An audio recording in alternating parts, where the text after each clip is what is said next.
You guys, just watching the sunset feels so good, so peaceful. I hope you guys get a chance to do that for yourselves. In this video, we're talking about a eureka moment that you've had with yourself. You've realized that in order for you to stop the karmic loop in relationships, which was mainly most of my lessons came from. So if you're watching this, it probably is the same thing for you. In order for you to stop the karmic loop, you get to embody your divine self. And you hear this all the time, but the problem is they don't tell you exactly how to do that. They just say you just become it. What does that look like? What is it? And all these things are good advice, but I feel like they are shallow layers. They're good, embodiment does require you to walk a certain way, talk a certain way, but it's more about being a certain way. And it's kind of challenging to do that when you don't have a reference point because you've never been that before. And it's not that you've never been that before. I'm all for the becoming movement, but I feel like we're just releasing the layers and really just evolving and just, what's the word I'm looking for, revealing who we truly are as opposed to becoming.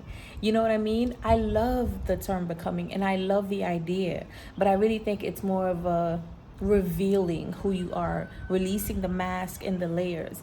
And this is something that I kind of recently just really got. Like, you hear it all the time, you practice it. I just saw a crow that just passed by. You practice it enough and you get it, but now it just landed and it's stuck. Like my homegirl would say, don't let it just land, make sure it sticks, right?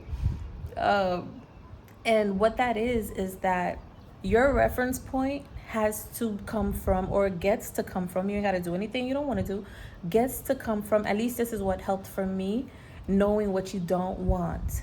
Because you don't have a reference point of operating from a space of what you do want, right? It sounds weird. Some people be like, yes, you do. You may mentally, you have an image, you have an idea, and that could get you going. But to sustain you, to ground you, to have that root chakra operating and sustaining in that energy, I think it's important to know that you also get to practice that. And if you don't have enough practice because you've never done that before, you don't have a reference point, period. So you need to go back and see what you don't like, what you don't want to do, what you don't want to experience. For example, let's say you get into a situation, an experience with a group of people. You go and work at a place, and forget that. Let's talk about a relationship. A lot of people can relate to relationships, and then a lot of my lessons have stemmed around relationships. Let's say you get into a relationship and you have your nervous system that has been thrown off the loop. You've been anxious, you felt abandoned, you felt neglected, all of the things, right? And you're like, you know what? You don't want to experience those relationships. They lead to dead end. They lead to me overextending. They lead to me overgiving. It's not an equal give and take. I don't feel good. I don't feel seen. I don't feel supported. I don't feel honored. And now this isn't joyful anymore. This isn't fun anymore, right? All those things. And you want to feel joy. You want to feel honored. You know you are worthy. You know you are worthy, but your actions do not reveal that you're worthy. So you're kind of like taking crumbs from people because you have yet to embody it, right? So what you don't like is what you're going to use. Okay, I don't like when someone ignores my text message. I know you're on the phone all the time and I'm not clocking you, but this is something that it triggers me, right? It's uncomfortable for me. Don't hide it. Don't not say something. Say something. Hey, I don't like, and don't make it a you. Don't make it a them thing. It's not about them. You're the main character in your reality. You're the main person in your life. You are creating this. You are saying a code to the game, and now the game gets to react to your code. If there's a glitch, if the coding is not responding, you need to reset the game, right? Or go in the back end and figure out what's up with the code. So the code may be defected because you have yet to embody this new code, right? You don't know what it is, but you know what you don't want. So this person is not responding to your messages. You let them know, and you don't do it. This is where it hit home for me, okay? And it's even easier said than done. You hear it all the time. So some of you are going to be like, you heard this already. Some of you is just going to click. The divine feminine aspect, what I've realized is that I still get to be sensual and soft and loving. I don't need to be rowdy and up in your face. Or you trying to play me, or you doing this and this and that. Is why you putting the past hurt onto someone new. Even if they may be doing the same thing, why would you're kind of like recreating from the past, right? You already know not to do that. In fact, this is what you normally do. That's why it's so easy for you to act up that way. Stop, pause, breathe, come back to your nervous system, hug yourself, let yourself know, I hear you. Womb, I hear you. I see this is uncomfortable for us. Let's change it. How do I express myself in a soft, kind way? I'm sorry, I got a little bit of a headache right now, you guys. But I still wanted to come on and do the video. All right, so now you present yourself very kindly, very respectfully, very softly. Hey, I don't like when this happens because it doesn't make me feel good. It doesn't make me feel seen. It doesn't make me feel respected. It doesn't make me feel honored. And I wanted to share that with you. How can we change that? How can we, do something different to support that? Okay, it's not about them, because the whole point is how you're feeling, and you want to trust your intuition. Your divine feminine rises even stronger. The divine masculine within you protects you even more. That inner voice, the inner child, feels more safe to come out and play and be kind and to connect with others. And it's going to take some practice, because it took a while to get here. Okay, so don't be so hard on yourself. It took a long time to get here, but now that you know what you don't want, it makes sense. I used to hear this all the time. So that is just a matter of, now you know what it is that you do want. I don't like that I feel like this. I want to feel like that. I don't like when this happens. I'd rather when this happens. And it could be a variety of this happening, but just not that. And then you say it in a kind way, in a sensual way, in a very beautiful, soft, kind, nurturing way, right? And when you say that, again, you're waiting for the game to respond to the code. And once you do that, right, and the code changes, you're going to have your first eureka moment. You're going to be like, oh my gosh, like, this was all I had to do. And I didn't even have to get a hair out of place, right? You just had to express yourself and say what you don't want. Now, on the contrary, right, if the game or that person or situation, they say, okay, I hear you, and they don't change that behavior, right? The game is glitching, right? Okay, you approach it again, because this is important to you. You approach it again, very kind, but you're not stressing over it. You don't stop your day. You don't stop your life. In fact, you pour even more into yourself. You draw, you paint, you dance, you watch your favorite movie, you go get a bottle of wine with your friend, you go to the beach, you go to the gym. You've never done Pilates before. Let me do 30 minutes Pilates. You start to pour into yourself, because you're honoring and listening to yourself. You are not abandoning yourself to go and try to cling on to someone to tell them, please love me, show me, blah, blah, blah. You're not needing validation from them, because you're validating yourself. If they want to enjoy this with you, they get to show up based on the code that you've already put out there into the universe, right? Into the game. And if they don't, and then you've come back and you've spoken about it, they still don't, and you kind of like pull back a little bit more because it's not honoring you, right? They still don't. Okay, now it's just a matter of having a conversation. And if it's still not happening, baby girl, then it's time to, some people might be like, I won't even waste my time after the first time. The only problem with that is, for me, I'm realizing, I'm not going to say stay there and wait for someone to change. No. But if you address it several times, that could be 2 times, that could be 3 times, that could be 4 times.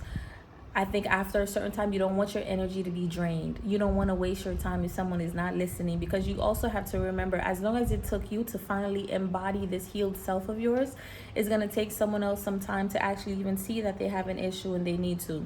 Granted, you get to attract the person that is doing the work just like you are, right? So this is where the coding thing comes in.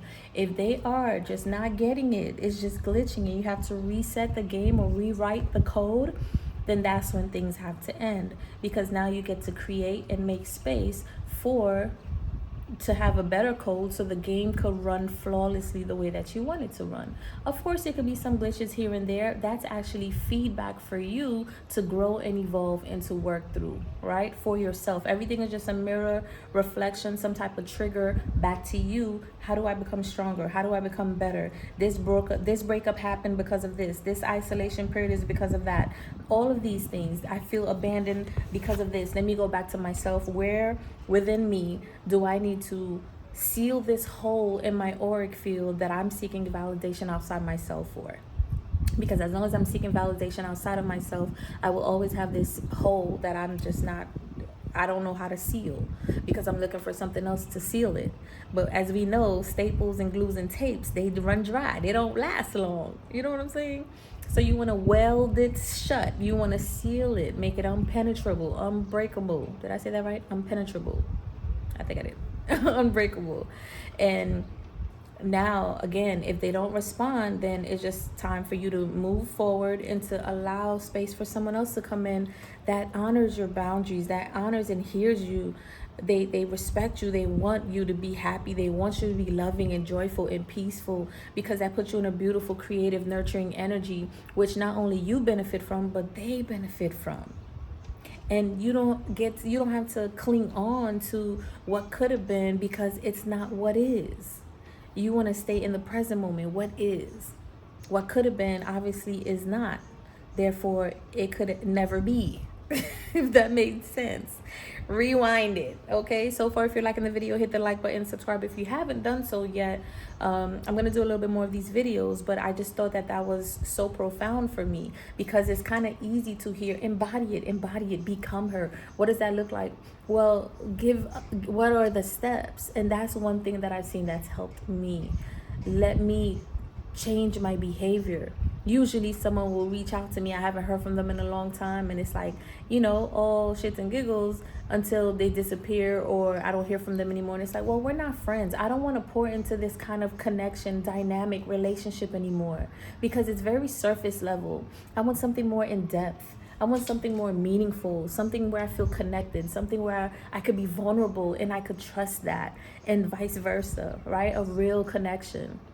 So the next time this person reach out, I may A, not respond, B, respond very briefly, short, to the point. I hope all is well. Thanks for reaching out. And it's not to be disrespectful. It's just, man, I haven't heard from you in a while. You didn't check up on me in a long time. You wasn't rolling with me in the gym. You're not checking on me. You didn't even send me a text. You're not asking how I'm doing, if I need any support or anything like that. I don't need that kind of friendship. I don't need that kind of ship of anything, any type of relationship at all, right?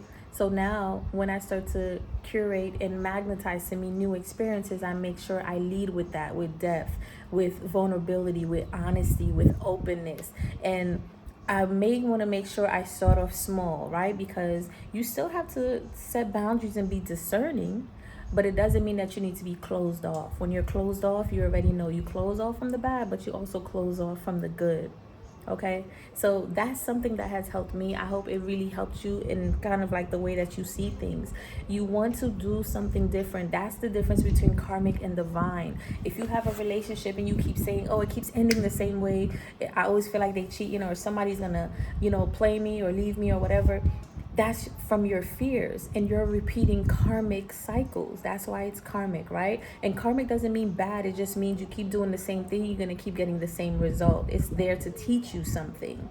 Now, when you're in divine relation, you could be, let's say if it's a man or a woman, you could be speaking to one person. If you show up and from your karmic way, from ways of repeating a cycle you haven't learned, you're not doing something different, you're going to get the same result. And you're going to be sad, hurt all over again. Keep taking off that Band-Aid on that same wound, right? You keep taking off the Band-Aids that she hurt after a while. But now if you're operating from your divine mindset, it's like, well, this is what I want. I'm open, I'm expressive, I'm vulnerable, I'm honest, and I'm not reliant on your validation of me. I'm communicating and including you into my life. If that's not something that you want, and you're going to show me that, because you're not going to be present, you're not going to respond in a coexisting way, right, in the equal give and take, in an honorable way, then that's my cue and clue to keep it pushing. You know what I mean? But if you are, now you respond to me with more love, with more attention, with respect, with honor, with more vulnerability, with more kindness and compassion. Now you're in a divine connection. That's what it means to be in a divine connection. It's not necessarily the other person. It's you. Some people are like, "Oh, I'm in my divine healing. I'm not in karmic mode anymore, so I'm not gonna manifest karmic." The karmic or divine title is not based on the other person. It's based on how you're choosing to operate from your centered space. Are you operating based from your heel and what you're used to doing? Or you're going to operate from what you've never done before, which will be uncomfortable at first, which will challenge you even more. But when that person meets you that in the same dynamic, with the same type of energy, the same type of thoughtfulness and consideration, now you're in a divine connection. All right? Profound, ain't it? You're probably thinking it's not. Some of you are like, hell yeah. I'm speaking to the ones that's like, hell yeah. Anyway, I thought it was just a beautiful moment, and that made me like hug myself and love myself even more, because it's like, oh, it's been me all along. It's been you all along. Like, that is empowering. That's what it means to love yourself.